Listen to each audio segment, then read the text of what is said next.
So here is Data.o, a query repository for the linked data organized as categories. So for example, you can choose the data source or a few categories. So for example, all the geographical queries for data tourism or for DBpedia or for IGN, which is a geographical French agency.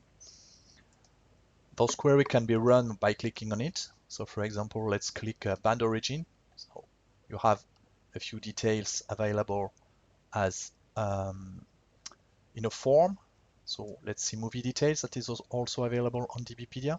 You can also have a CSV view of the data, but the form is much more elegant. So here you can also browse and say, for example, I want more details about Brad Pitt.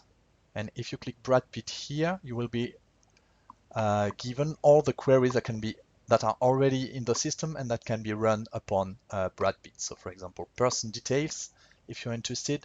So you have a few information about Brad Pitt. And if in the text you are interested, for example, in something that you will read, Ocean's 13, then you can use the search bar here to make a query. Ocean 13 is probably a movie. So if you want some movie details, here they are available either, as I said before, as CSV or as a form. The query in the system are not static. You can build your own. So for example, let's see how we have built in data tourism, how we have built the event details query. So sorry for the small bug here and my FR layout. So queries I made by just choosing a data source in this panel.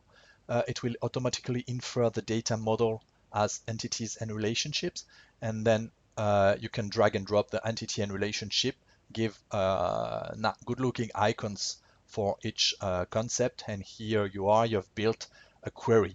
And if you run it, the query will be compiled into Sparkle and run.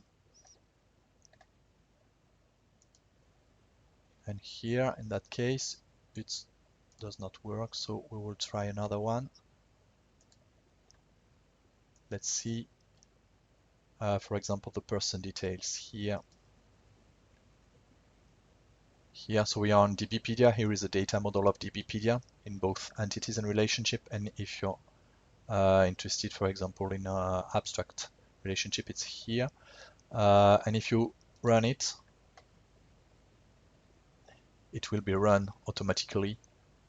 We'll choose the person as a pivot. And we are interested only in, for example, Michael Jackson.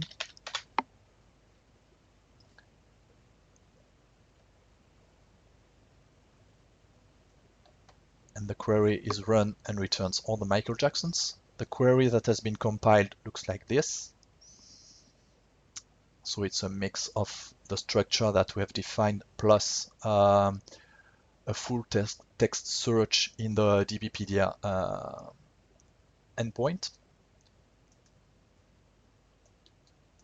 And the interesting thing is that whenever you decide to add a new part of the structure in your query model, for example, let's say here we will add the birth date, but let's add the death date here, death date here. We will automatically update the form here, and the form can be edited. Yeah, so you can put the death date alongside the birth date and say that you want everything to be labeled that way. And that's it. You have the death date that has been added to the system. You can also add the icon that way. Death date. Death date. We need to find an icon, a nice icon for it. Let's say we just use a date calendar. That one will be nice. No, it's not taken.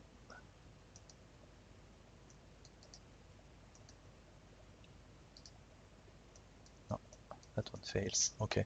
Anyway, so that's it. That's how you manage your queries inside Data.